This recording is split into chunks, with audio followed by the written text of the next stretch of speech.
दान करना चाहिए और प्रत्येक जीव को 12 दान अवश्य करने चाहिए। कितने दान? अगर आपने इस धरती में जन्म लिया है तो 12 प्रकार के दान अवश्य जीवन में आप करो। कौन कौन से दान है जरा आप भी सुन लो।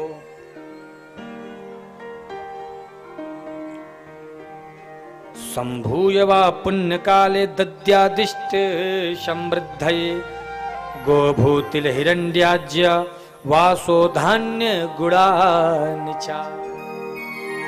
12 दान की महिमा बताई गई है। उन दानों के नाम क्या है? गौ, भूमि, तिल, सुवर्ण, घृत।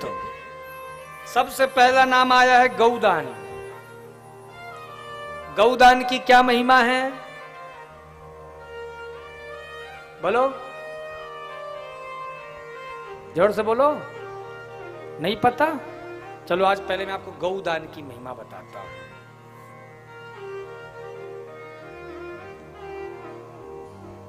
राम जी को जानते हो आप? पूजा करते हो? शंकर जी की पूजा, विष्णु जी की, लक्ष्मी जी की, सरस्वती जी की, इंद्र, कुबेर, वरुण, तमाम देवता हैं। ये सारे देवता की यदि पूजा करनी हो तो आपको बुलाना पड़ेगा। जैसे हमारे यहाँ पूजा हो रही है बगल में, सारे देवी देवताओं का महाराज स्पेशल आसन लगाया गया, विविध विविध मंत्रों से बुलाया गया, फूल से, सुपारी से, रोली से, चंदन से, दक्षिणा से, हर तरह से उनकी पूजा की जा रही है कि प्रसन्न हो। फिर भी कोई ना कोई का मुंह लटका ही रहता है। कुछ नहीं तो राहु केतु ही बीच में आ जाते हैं कि हमें देवताओं के बराबर की कुर्सी क्यों नहीं दी गई। लेकिन ये समस्त चराचर के जितने देवी देवता हैं, यदि इनको कहीं एक जगह पूजा करनी हो तो गौ माता की पूजा करो। सारे देवी देवता कहां मिलेंगे? एक जगह, केवल गौ माता में।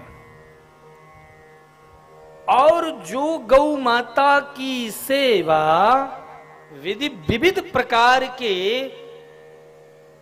सुंदर वस्तुओं से की जाए और फिर उसे दान की जाए तो 33 करोड़ देवी देवताओं की पूजा हो जाती है।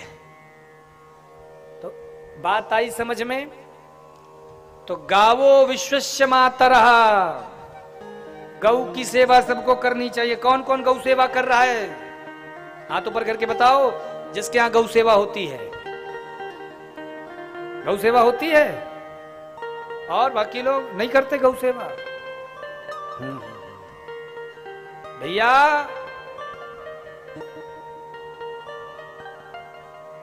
आप यदि गौ सेवा नहीं करते हो तो क्या होगा? बोले ज्यादा कुछ नहीं होगा, एक समस्या बहुत बड़ी हो जाएगी। क्या होगी? भजन में मन नहीं लगेगा,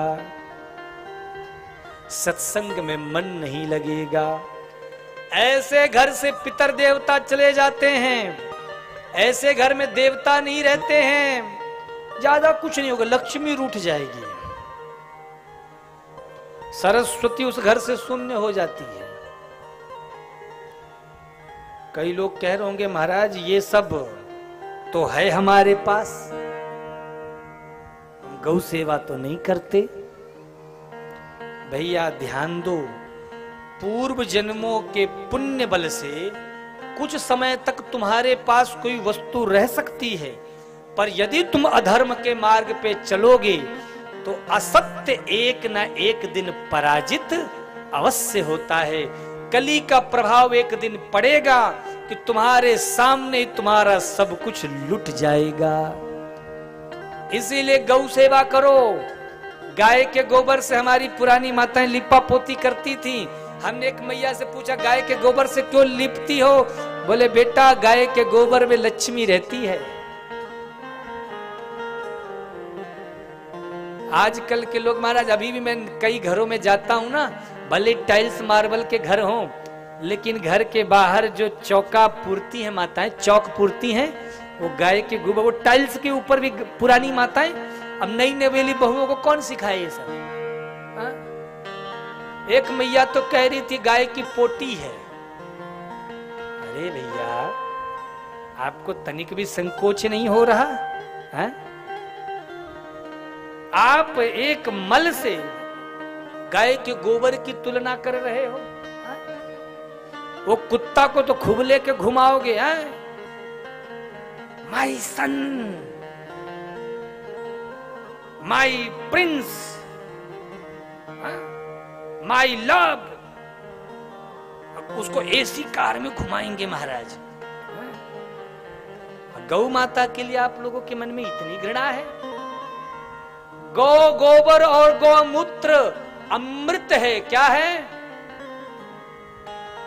मुझे पता है आप लोग मेरी बात पे हंस रहे हो, लेकिन एक बात बोलूं, वेद खोल के पढ़ लेना। वेद की, चलो छोड़ो, वेद की बात क्या करूं, आप लोग वेद क्या समझोगे? आपके जो वैज्ञानिक है ना, इनके जरा आप ग्रंथ पढ़ना, जो इनके शोध होते हैं। महाराज, गाय का गोबर और गौमूत्र से मिलाकर पंचगव्य पिला दिया जाए,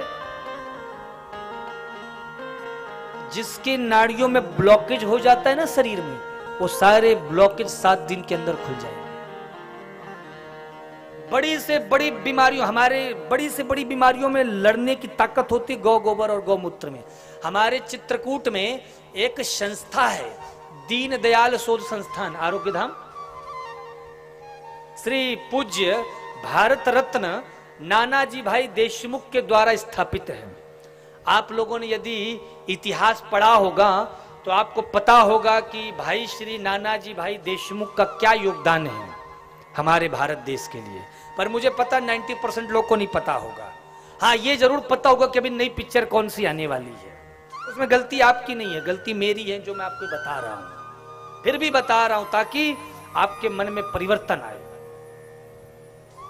भैया, वहां पे आपको हमारे भारतीय संस्कृति की जो गाय होती ना, आप कितनी प्रकार की गाय होती है आपको पता है? या तो कुछ लोग गाय ही जानते हैं। गायों में कई नस्ल होती है, जैसे गीर आपके गुजरात की ओर, साहीवाल, थार पारकर, राठी, कांकरेज, हरियाणवी, ऐसे कई प्रकार की गायों के नस्ल हैं। आप कभी आना, मैं उस गौशाला में ले चलूंगा। मैं भी अभी कुछ दिनों पहले गया था तो मुझे देख के बहुत अच्छा लगा। मेरी गौशाला बन रही है, मेरी क्या आप लोग की गौशाला बन रही है चित्रकूट में।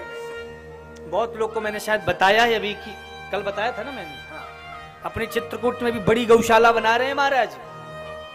हाँ, और अभी मौका है, जिसको जुड़ना हो जुड़ जाओ, फिर जब बन जाएगा बाद में फिर मत आ जाना कहने महाराज जी हम भी इसमें इंटरेस्ट ले रहे, कुछ हमारी भी सेवा लग जाए। जब सेवा हो जाएगी तब तुम्हारा क्या काम, अभी जरूरत है, अभी काम में नहीं आ रहे हो। जब जरूरत नहीं रहेगी तब फिर आपका पैसा हम क्या करेंगे, खोपड़ी में लेके रखेंगे।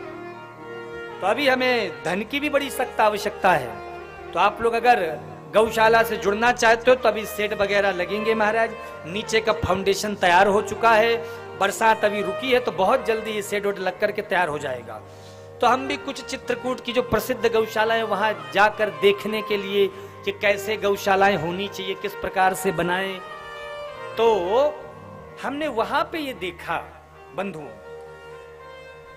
हर नस्ल की गाय और बकायदे उस गाय की क्या विशेषता है उसका एक लिस्ट बना के रखा गया है। तो वहां पे मैंने देखा गाय के गोबर से, गौमूत्र से तमाम प्रकार के रसायनों के द्वारा औषधियां तैयार हो रही हैं। भैया, गोलियां, किसी को डायबिटीज है, किसी को महाराज बीपी का प्रॉब्लम है, वही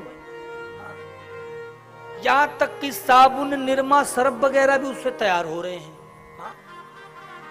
बहुत सारी वस्तुएं तैयार हो रही, देखकर हमारा दिल हृदय गदगद हो गया। मैंने कहा वाह, ये तो बड़ी बढ़िया बात है। तो आप सबसे कहना चाहता हूं, गाय एक पशु नहीं है, गाय एक जानवर नहीं है, वो चलती फिरती महाराज पुण्य की मूर्ति है, जो केवल और केवल हमें पुण्य और हमारे भाग्य को जगाने के लिए आई है इस पृथ्वी पर। तो सबसे पहले क्या करो, गौ सेवा करो। आप घर में गाय नहीं रख सकते हो, तो चलिए, आपके महाराज जी पिछले 10-15 साल से आ रहे हैं, हमारी गौशाला से जुड़ जाओ ना। श्री मानस भागवत सेवा संस्थान ट्रस्ट 1280 जी के अंतर्गत आ चुका है महाराज। आप लोग को वहां जो भी सहयोग करना, और देखो आपने भूमि दान तो सबने खूब किया, और देखो हमने आपका एक भी रुपया इधर से उधर नहीं किया। अभी आप आना चित्रकूट में, लगभग 1.5 एकड़ की जमीन हमने इकट्ठी की, और वो भी कहां पे, कामतानाथ जी से मात्र आधा किलोमीटर की दूरी पे। कामतगिरी है ना, हमारे कई भक्त कामतानाथ जी आए होंगे, तो कामतानाथ जी मतलब आप वहां से कामतानाथ जी के पर्वत का भी दर्शन कर सकते हो। ऐसी बढ़िया जगह हमने ढूंढी है। लगभग 1.5 एकड़ या 1.5 एकड़ क्या या 2 एकड़ के आसपास जमीन होगी। तो जमीन हमारे पास हो गई, गौचारण की भी जमीन उसमें है, और उसी में ही गौ माता के रहने के लिए भी जगह बनाई जाएगी। अब महाराज अभी उसमें देखो बड़ी विशाल पानी की टंकी, उसके साथ साथ महाराज बड़ा शेड लगेगा। शेड की लंबाई लगभग 20 फीट या 22 फीट ऊंची है, और एक ही छत बनाई जाएगी जिसके अंदर सारी गौ माताएं आ सके। नीचे हमने व्यवस्था बनाई है, नंदी महाराज के रहने के लिए अलग प्रांगण रहेगा, बीमार गायों के लिए अलग प्रांगण रहेगा, दूध देने वाली गाय अलग रहेंगी, वृद्ध अपाहिज बूढ़ी गाय अलग रहेंगी। और आपको एक बात बताऊं महाराज, अभी कल जब मैं आपको कथा सुना रहा था ना, यही गौ माता की, और अपने आश्रम में गंगा मैया आई हैं, पवित्र करके गई हैं, ये चर्चा कर रहा था ना, उसी समय हमारी माता जी ने हमको कल रात्रि को बताया कि हमारी एक गैया है नंदनी। आप लोग तो जानते होंगे नंदनी के बारे में, कई बार आपको बताया, राधा की बेटी है नंदनी। अब राधा तो रही नहीं, उसकी इकलौती बेटी हमारे पास बची थी नंदनी। अभी उसी की बिटिया श्रावण मास में कल सुंदर महाराज एक बछड़ी ने जन्म दिया है, गौ माता ने, हमारी नंदनी ने। हमने कहा सावन में आई है तो इसका नाम भी श्रावणी रख दो, नामकरण भी हो गया। तब ये सारी गौ माताएं उस गौशाला में आएंगी, हमारे पास जगह भरपूर रहेगी। अभी तो भैया हमारी जितनी गायें हैं एक जगह बंधी रहती हैं, इससे गायों को बीमारियां हो जाती, क्योंकि गाय को घूमने फिरने के लिए जगह चाहिए होती है। अब जो जगह आएगी वहां बछड़े खूब दौड़ेंगे, गाय खूब खेलेंगी, खूब घूमने फिरने की जगह रहेगी। तो आप लोग के मन में जिसकी भी इच्छा हो, अगर वहां पे कोई गौशाला के लिए महाराज सहयोग करना चाहे, तो अभी आपके पास बड़ा सुनहरा मौका है। आप लोगों का मैं वहां पे मार्बल के पत्थर से नाम भी अंकित करवा दूंगा। अभी वहां पे अन्नपूर्णा भंडार बनेगा, जिसमें तकरीबन 100 कुंटल के आसपास भूसा हमारा इकट्ठा हो सके, इतना भूसा हमें एकत्रित करना पड़ेगा। अभी तो हम थोड़ी कम जगह में बनाएंगे अन्नपूर्णा भंडार, जिसमें गौ माता की हरे चारे की, भूसे की सारी व्यवस्था रहेगी। उसके साथ साथ महाराज गौ माता का शेड लगेगा। तो आप सब लोग जो भी गौ सेवा से जुड़ना हो, आपके लिए तो महाराज सावन का महीना, शिव पुराण की कथा और एक बहुत अच्छा माध्यम लेके आया हूं। और मेरी इच्छा है कि अगले वर्ष जो हम अप्रैल में चित्रकूट में भागवत करें, तो मेरी इच्छा है कि श्री भागवत के साथ ही गौशाला का उद्घाटन भी हो, और समस्त बौद्धवासी भक्त उस भागवत में सम्मिलित हो सके। तो भैया आप सभी का आमंत्रण है। तो पहला दान हो गया गौदान, ये तो हमने अपने आश्रम की बात बताई। शिव पुराण के अनुसार गौदान करने वाला व्यक्ति ही मरने के बाद गाय की पूंछ पकड़ करके बैतरणी नदी को पार करता है। तो इसलिए पहला दान गौ। दूसरा दान भूमि दान। भूमि दान की क्या महिमा है? बोले मरने के बाद भी भूमि वहीं रहती है, इसलिए जो भी वहां पे, चाहे वो गौ माता हो, चाहे मंदिर हो, चाहे वहां पे जो भी उत्तम कार्य हो, वो यदि होते हैं तो महाराज उसको मरने के बाद भी पुण्य फल प्राप्त होता है। उसके बाद तीसरा है तिल का दान, फिर है स्वर्ण दान, उसके बाद घृत दान, वस्त्र दान, अन्न दान, गुड़ का दान, जो गुड़ होता है गन्ने के रस से जो निकलता है, रजत चांदी का दान, नमक, और अंत में 12वां दान आया है कन्यादान। तो कितने प्रकार के दान हुए? 12 दान हुए हैं।